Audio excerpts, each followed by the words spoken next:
Guitar Sessions double stop deep dive. This is the first in a series of videos about double stops.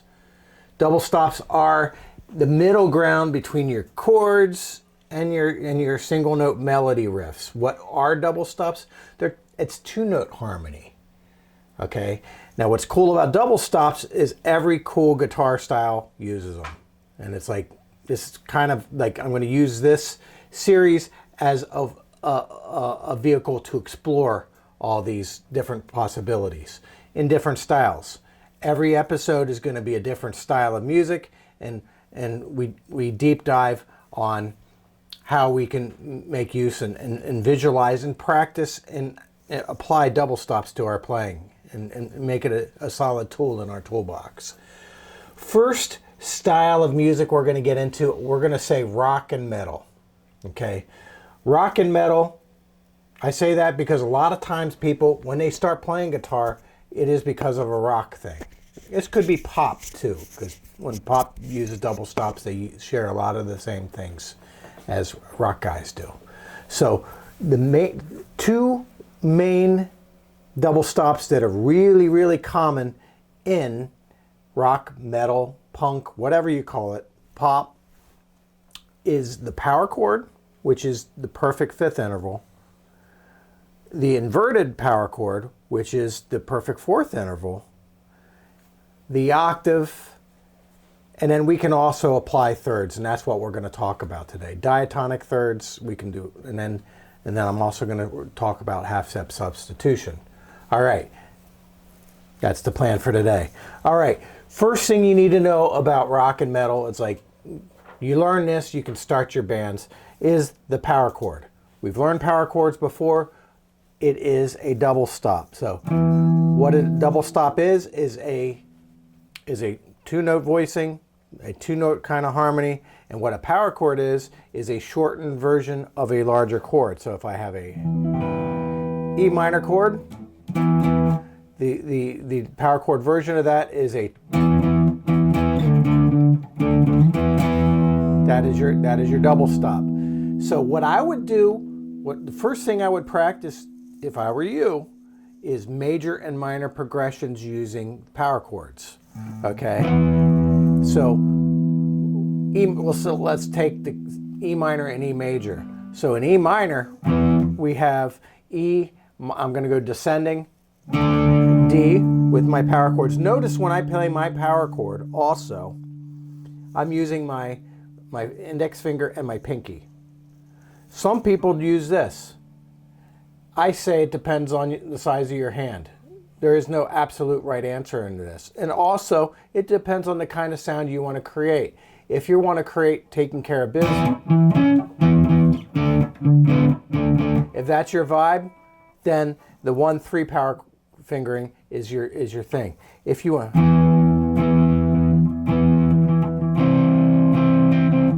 if you're more like Tool,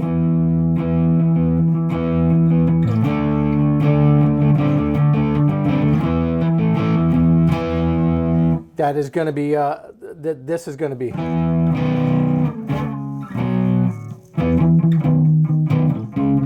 the 1-4 finger power chord. More often than not, I don't play that, but when I do, it's a 1-3 power chord fingering. Mostly it's a 1-4 for me.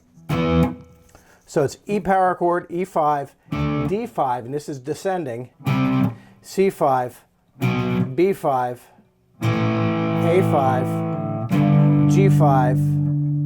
Now this is what I call half step substitution. In the key of E minor, if you take your high school music theory definition of E minor, the 2 chord is an F sharp diminished. You know what we don't use in heavy metal guitar and rock guitar and pop guitar? We don't use the F sharp diminished chord. That's what we don't use. What we use instead of the F sharp, instead of that thing, we use this. It's called a D/F sharp. I call that half step substitution. So wherever there's a half step in your scale, you can make that little movement.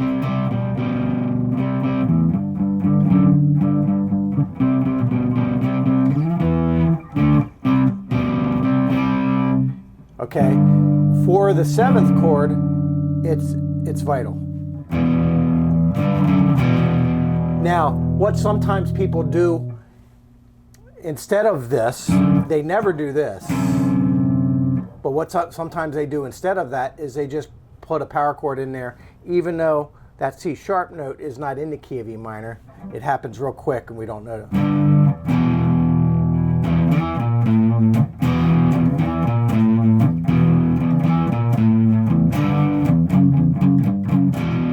All right, that's your power chord. That's your power chord, your root 5th power chord. We want to make it thicker. We can put the 5th root 5th.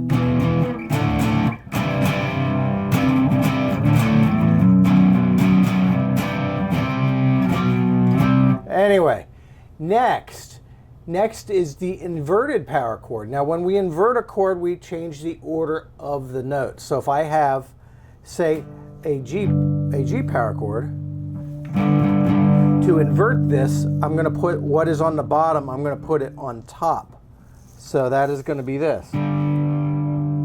That too, perfect 4th intervals are power chords too. They are perfect intervals. Perfect intervals are blending intervals. They almost sound like one interval. Okay, so it's good. Dates back to the Gregorian chants. Church music, long time ago. Check it out. Perfect intervals. What, as it is said, how they get their name is these are the intervals that, like in the Middle Ages, put you in perfect alliance with the Father, Son, and the Holy Ghost, Holy Spirit, whatever. Okay. That's just cool. What I think of them as blending intervals, and that's what they thought of them as. That's why they put you in perfect alliance, alignment with all that in the church, because they blend. You don't hear two different intervals, and you don't hear dissonance. It sounds like one thick note. Two singers, one thick note. Even though they might be singing two different things, they were blending notes. Okay, so these are going to be intervals, and the way we can apply this is like, say if we're in a key of G minor.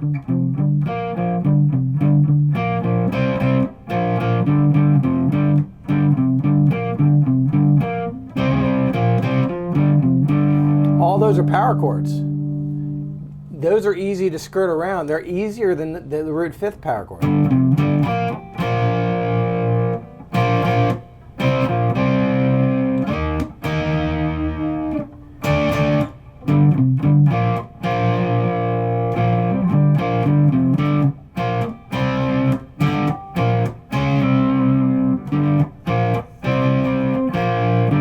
Those are all perfect 4th intervals. Now, what is neat about these perfect 4th intervals, I would practice kind of like pentatonics. Sounds like Deep Purple to me. Like Perfect Strangers, a little Smoke on the Water, Little Strange Ways by Kiss. Little Sammy Hagar.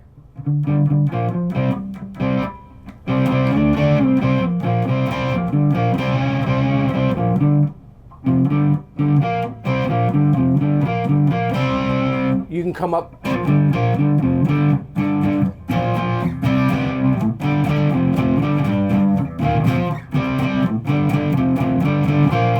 You can come up with riffs that use these perfect 4th double stops. That's how Ritchie Blackmore. That is how he made use of the perfect 4th interval when he played Smoke on the Water. All right, sounds like one thick note. It's singable. Power chords are singable, whether they're perfect 5th power chords or perfect 4th power chords.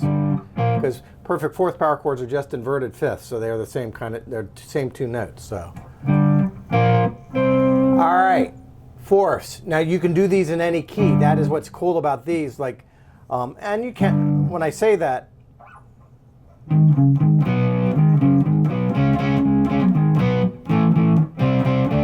A lot of times when we play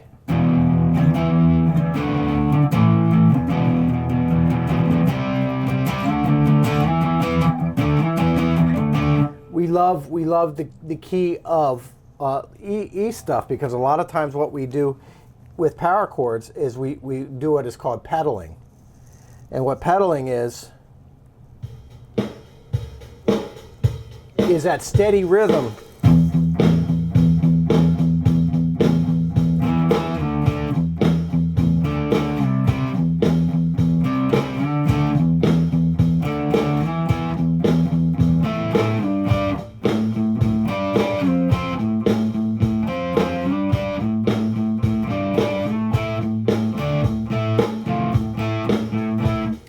All right, next. So sometimes we're locked into an open string key, which is E, A, or D, to create lots of riffs that are using those kinds of power chords because of that pedal. So next thing we want to check out is octaves. Octaves. Octaves look like your perfect fifth power chord, but we put our pinky down like that.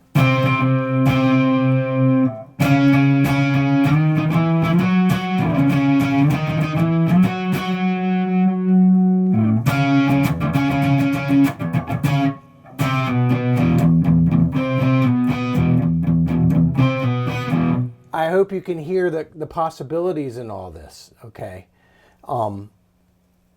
Like with the power chord and the octave, the octave's a perfect interval too.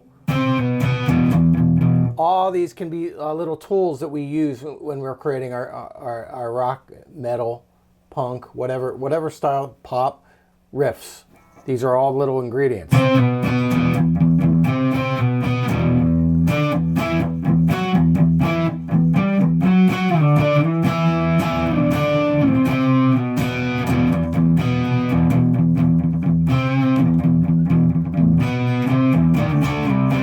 You can mix them up with power chords.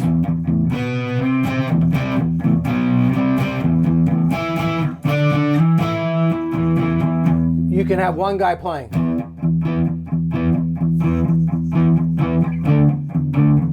And you can have another guy playing.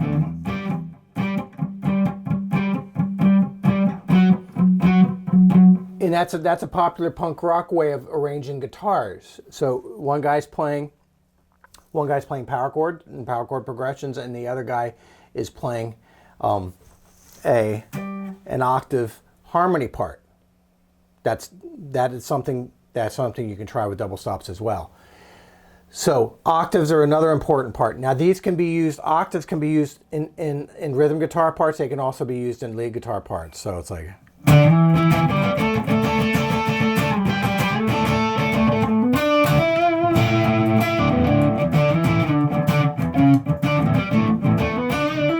All right. Next thing I want to talk about is diatonic third double stops.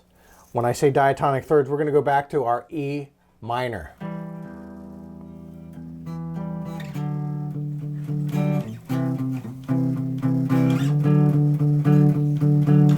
E minor, then you have a D major. These are all thirds. These are all little tools that we can use to create riffs. Little comping things, like a metal comp.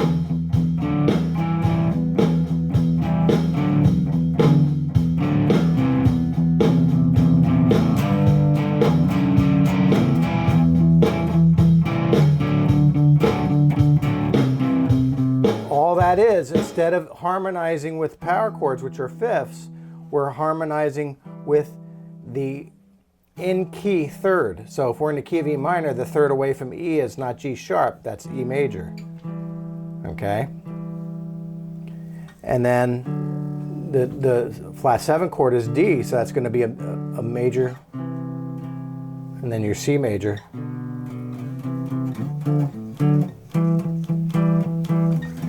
I call that diatonic third substitution. So these are more ingredients to create riffs.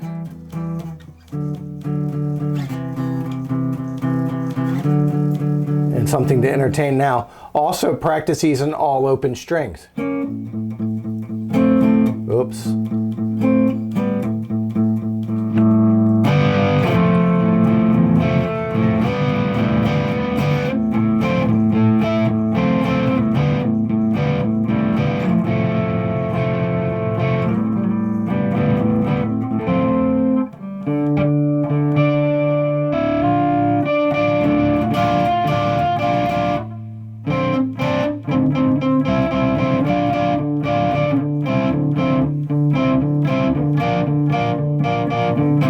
All these things can be seeds of little riffs. So anyway, that's called diatonic third substitution. All two-note harmony, double stops. One more thing that we're going to talk about, scale tone substitution. So I can substitute, I can go, that's your diatonic third, but I can create a riff on any note, on the top note.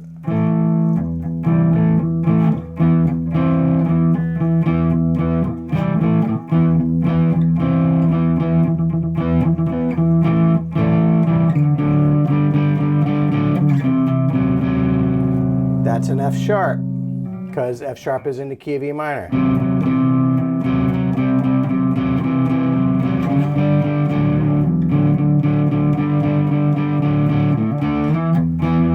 So this is just a little deep dive of double stops. What I will also say is you don't just want to do minor keys. You want to do major keys. So if like key of E major.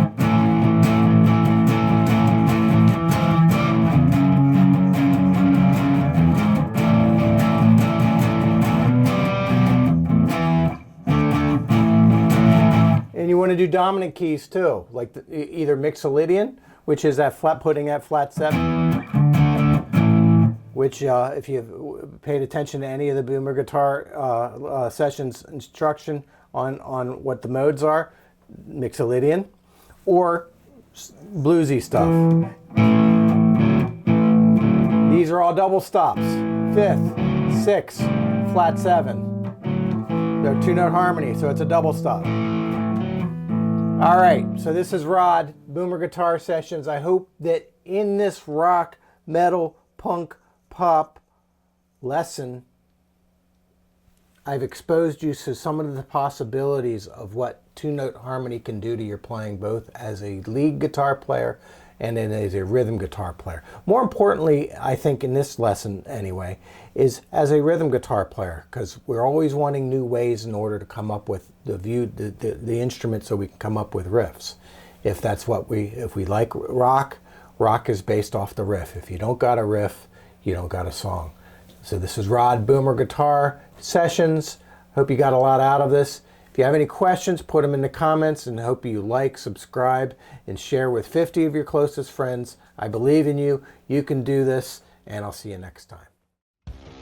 Hi, this is Rod from Boomer Guitar Sessions. I personally wanted to thank you for being part of our community. If you like what we're doing here and you want to see more of it, please hit the like, subscribe, and share. And this helps me spread my musical messages to all over the world. Thank you. I appreciate you, and always remember, you can do this.